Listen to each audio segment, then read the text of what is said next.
Here we go. Welcome to another episode of Breakthrough, a Dale Carnegie podcast. And I'm so excited to have this guest in today. I've come to know over the last 18 months or so, and you'll find that she's not only energetic and vibrant, but she's really focused. She's got an MBA from Duke, and that alone will tell you that she's committed, networked, but more importantly, she's a mom, she's a wife, and she's a cat person. So without further ado, Nikki, I'm delighted to have you. Faith and I are so keen to just get you to share your insights with our audience. So please,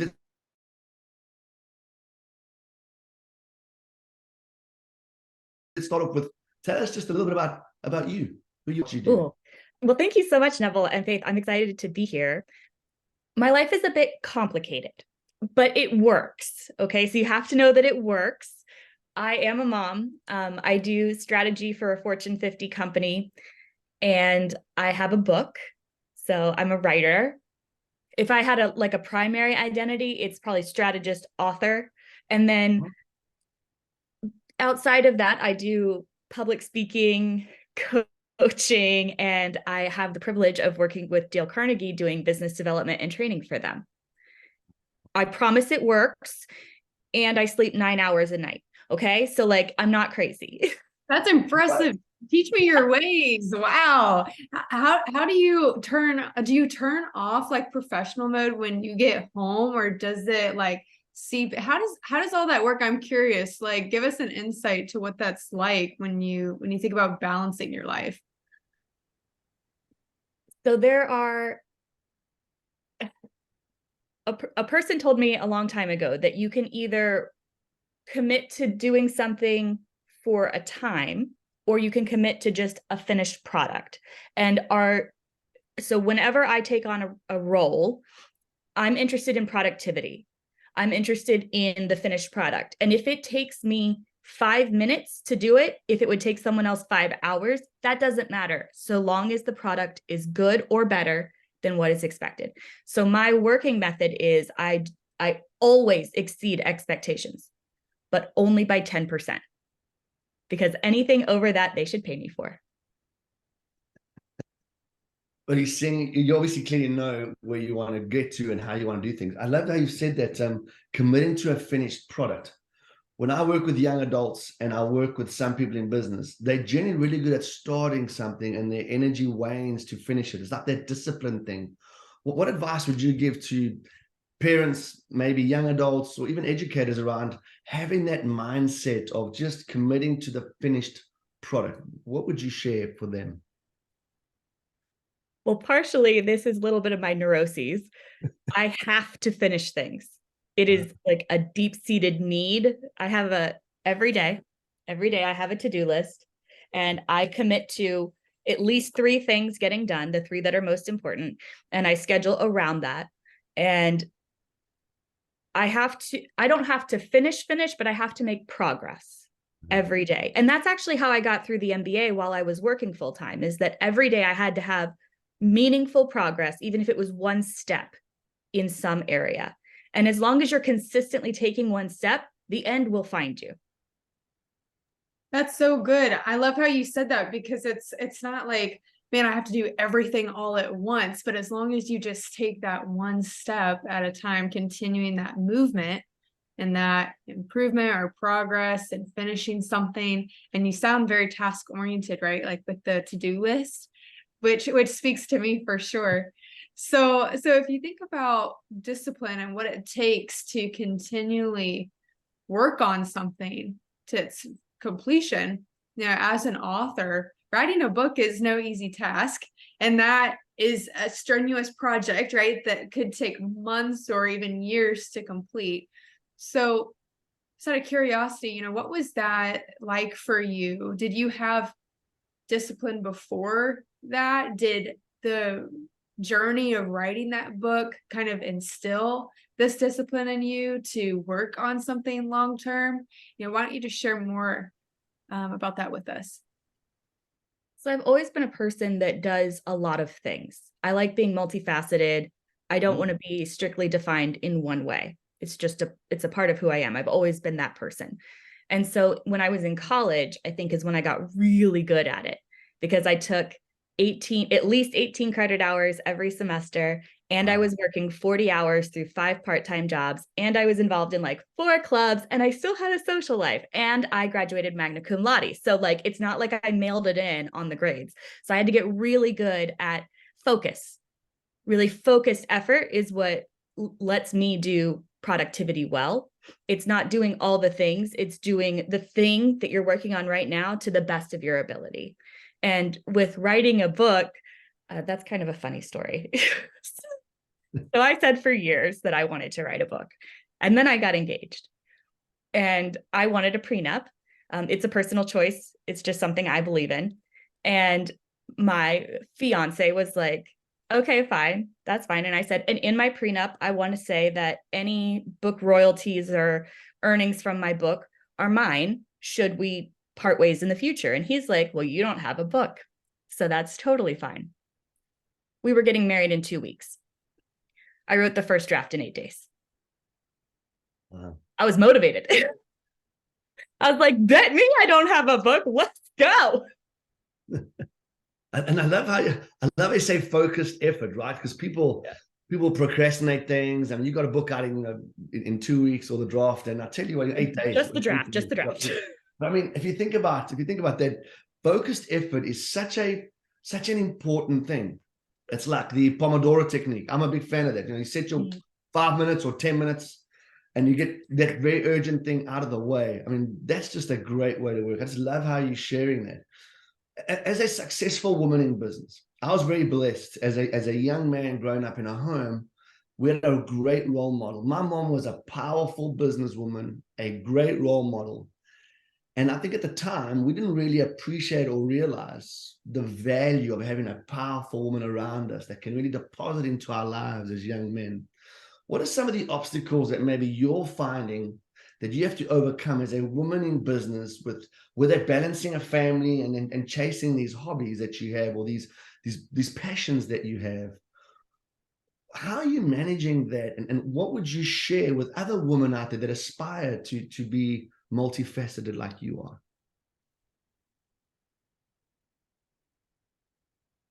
So I think I have 2 answers. The first answer is, if it is important, it deserves a spot on your calendar for that focus time. So every day I have blocked off from 8 to 9 is my one focused hour for Dale Carnegie. If there's more to do, I can try to do it later, but I know that at least I have that 1 hour. For my personal writing, I have 1 hour scheduled, blocked in my calendar. Nothing else can go on. And at 5 o'clock, we go and get my son from daycare. So at 5 o'clock, it's off. Nothing happens work related between the hours of 5 and 7:30.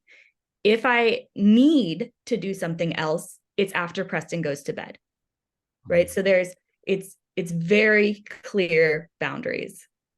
And that took me a long time to figure out, because I'm a person who wants to be helpful. And I want to do a good job. The only doing 10% more is very hard for me, because if I have it in me to do 150%, why wouldn't I? Right? We want to exceed expectations. The problem is, especially in a corporate setting, if you over deliver too often, you've set yourself up for unreasonable expectations, and you have worked yourself into never getting a promotion. Wow. Ever. Because if they're getting twice as much work out of you as they would from someone else, why would they ever promote you? They'd have to hire 2 people. That's expensive. Wow. That's great insight. Wow. Yeah, that is a great insight. I'm curious how you don't burn out. So like as a woman as well, like I have this overachieving spirit, right? And how did you throughout your 20s handled that in such a way where it was like a burnout on the edge, or did you ever burn out, or how do you avoid burnout? Like, let's just address that question, because that's a real thing that a lot of people deal with and go through. Burnout happens all the time. For sure. I feel like everybody burns out. And it's the recovery, right? Mm. So it's a lot of recovery, but there are some preventative things that I do to make sure that the burnout doesn't hit me as often. Because inevitably, when you're multifaceted, there's going to be a point in time where everybody needs something in every area at the same time, and then you get totally stressed out, and that's when burnout happens. But I'm actually this is like my new passion project. You hit it on the head. I love it. So how do we continue to achieve at a high level without completely burning ourselves into nothing? Right? Because we don't want to be a phoenix. A phoenix has to rise from the ashes. Why do we have to burn down in the first place? And so one of the things that I noticed was when I'm feeling really burnt out, it's because I'm spending more time doing things that deplete me and not enough time doing things that energize me. Do you want an example? That would be That'd be great. Yeah. Yeah. So there are things that you have to do that you don't mind, you tolerate. There are things that you like doing where you find that flow. Mihai Csikszentmihalyi, the master of flow, he coined the term. He's amazing. But flow is where you're doing something and time passes and you don't even know. That's energizing work. And then there's things that you hate doing, but you can't get out of them. So you have to do them. If most of your time in the day, like if you make a pie chart, and how much of your time are you spending doing things you hate? How much time are you spending doing things you tolerate? And how much are things that energize you? And that means if you're an introvert and you're on a lot of meetings, that's things that take energy away. If you're an extrovert and you're in a lot of meetings, that's things that add energy, right? So you have to know where your energy is coming from. Mm. And the last time I hit burnout, it was because 75% of my day was doing things I tolerated or didn't like doing. So my energy, I ended up in the negative every day. And I'm like, well, shoot. No wonder I'm feeling the way I feel. Did that. That's actually quite profound, if I'm honest with you. And I think I'm just reflecting on my teenage children, my daughters, and I'm thinking, well, they don't like school. They have to do it, and that's draining for them. So, there are things that we have to do, even though we don't like it, because it's going to get us ahead or teach us something else. So how would that play out here? And then I just want to also, as a caveat, ask you, you gave us one answer earlier. You said you had maybe two answers, and I didn't reflect on the second answer with as a woman in business. I wasn't sure if you wanted to finish that thought. I don't know if it's... Oh, the second answer was the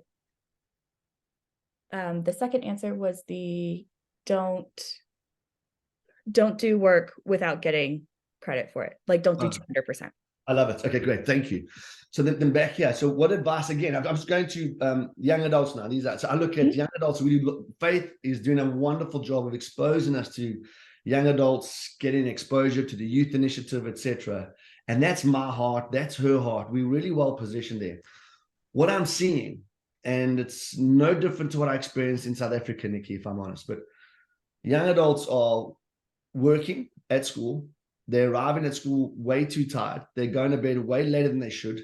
And if I think of athletes that are phenomenal athletes, they have certain disciplines in play and they get the rest that they need, etc. And I'm saying the things that I don't like doing, the things that I do like doing, but surely playing Minecraft till 3:00 in the morning is not good. Things like that. So how do we get these young adults to realize, without being forced or being scolded, that take ownership of your time, but realize that some decisions you're making are actually not good for you? I mean, just your insights on that, because what you're sharing here is really valuable. And I just think your insight might really help those educators that are listening, or even parents. So the first thought here is there are always going to be things that we have to do that we don't want to do. And here's the hard truth. No one asked you if you liked it. They told you you had to do it. I don't like dealing with my toddler in a meltdown. That's just not an option. I have to deal. Like, it's a requirement of being a mom. It's not my favorite. I don't want to. I'd rather not. But I also enjoy being a mom most of the time. So no, you don't have to like it. You have to do it. And if it's just you don't want to, a lot of times I will just decide that no one cares. what I think. No one cares what I feel. That's not what I signed up for, right? This isn't that. And it's a little bit of the authenticity thing, right? So authenticity, we often think is authentically. I just need to be my real self all the time and do exactly what I feel, exactly what I think. But that's not what authenticity is. Authenticity is deciding in advance who you want to be and then consistently showing up as that person. That's authenticity, because authentically, I would probably like to drive people off the road when they cut me off in traffic. Okay. Authentically, when my son pukes in the middle of the living room, I would like to run screaming into the street, but that is not who I've decided to be. So when those situations happen and you are forced to deal, you choose who it is you're going to be in advance. And then it's not really a choice in the moment. You already know. That's Right? so And good. That's so for good. the Minecraft thing, actually, this was something I had to change. Not Minecraft specifically. I like watching Bones on TV, Okay. and Yeah. it's on like every night. And I realized that there are things that give me energy that I like doing, things to relax, right? Because relaxing is important. It can't be on always. And there are things like I like cooking, I like working out, I like watching TV, I like reading. I was spending more time watching TV, but it wasn't giving me anything in return except for the comfort of doing it. It was pleasurable, but it wasn't doing anything for me. So when I make a conscious choice, I'm going to work out or I'm going to read a book, there's an added benefit to those things. And some of it is finding joy. If the reward comes after the work, a lot of times we'll skip to the reward. Right? We just won't do the work. We'll skip to the reward. I could have ice cream if I go for a run. Okay, well, why can't you just have ice cream?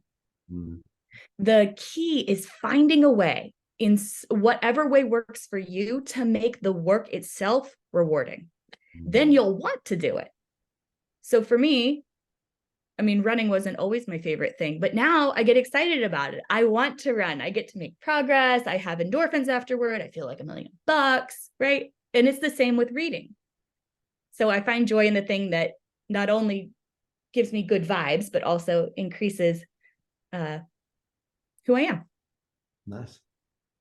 Yeah. Yeah, Nikki, I mean, what you're saying is so spot on, because a lot of times people just do what they feel and they don't realize that in life there's going to be things where we got to go against what we feel, and we have to decide to do something no matter if it's exactly what we want to do in that moment or not, but authentically deciding who we want to be, who we want to show up as, and consistently doing that, even if we don't feel like it, right? I just love that piece there that you shared. And I'm curious to also hear, this is the Breakthrough podcast. So what might your breakthrough be, personally or professionally? Would love to hear about that.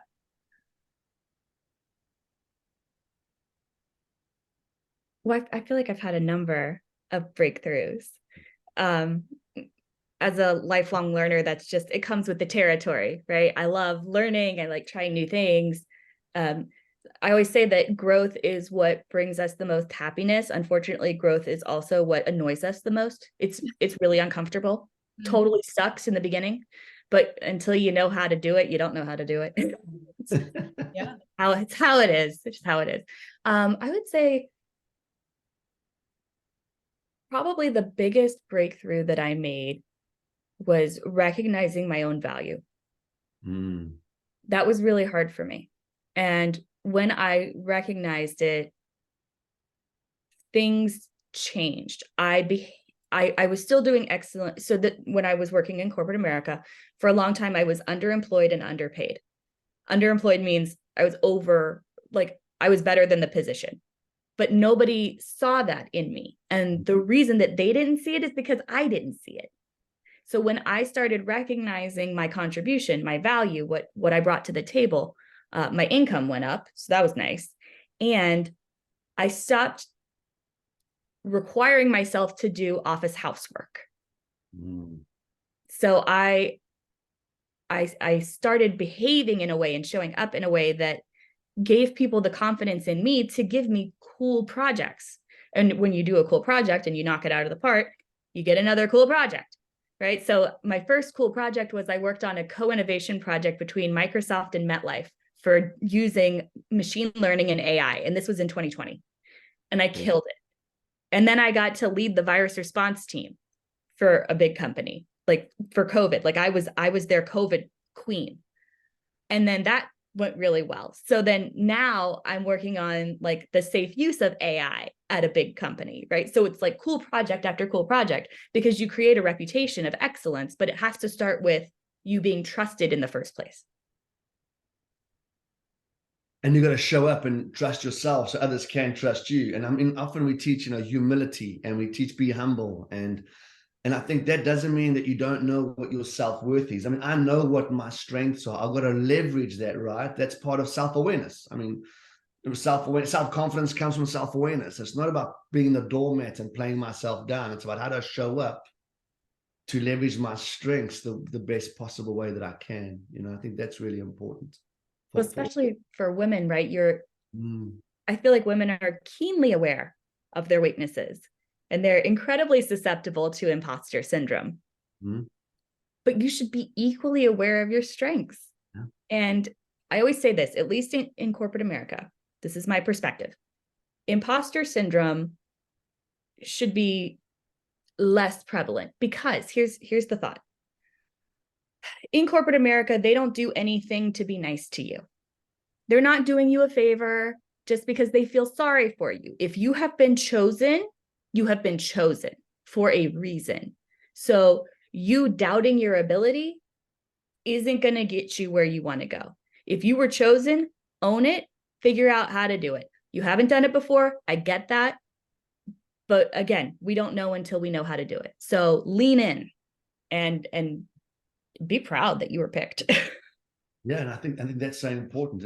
So I mean, I can't believe that our time is almost up here. So I have another question for you, if I may. So I'm just thinking about, we're looking for support. There are people that have maybe guided us or helped us on our way. And some people maybe are just afraid to ask for that help or to lean in on that. So are there people that you can think of through your journey, whether it was at high school, college, in your corporate American life, or while you are anywhere? I mean, can you think of people that were there to give that helping hand and kind of pull you forward, that really were your strength? I mean, could you maybe just talk a little bit about that, and then we can just learn that we need other people? I'm just curious to hear that from you. Yeah, I feel like I've always managed to find someone, right? Someone who maybe they were a peer, maybe they were a coach, a teacher. I remember distinctly, I had this idea in college of I wanted to be a creative writing major, but my mom said I needed to make money. So she was not going to help me pay for college if I was going to be a creative writing major. So I was like, fine, I'll do business. Then I can get a job. And during my first semester, I was taking this econ class, microeconomics. And after the first test, the professor, who is the dean of the whole department, he comes up afterwards and he goes, "You are wasting your intelligence if you major in business. Get your act together and be an economics major." And I was like, oh, he's like, also, you're going to make on average 20 grand more than a business major when you graduate on. So I checked him. He was right. I was like, well, shoot, that's easy. And it was hard. It was a lot harder than business. Like economics is a whole thing, but I really enjoyed it because I leaned in, but I would have never picked myself for that, right? Until he showed me how to do it. And then it was the same when I got my first job out of college. I had a boss who taught me a lot about working in a diverse culture. I'm from West Virginia. There's not a ton of diversity in West Virginia. And there wasn't really hardly any diversity at my college. I went to a really small women's college. So learning how to work in a professional environment and how to navigate diversity in a really inclusive and understanding way, that was super helpful to me, right? So there's always been someone. If there's this really great quote, and I don't know where I got it, so now it's mine. Finding is always reserved for the seeker. You have to be looking for it, or it's going to pass you by. Wow. You got to be looking for it. Yeah.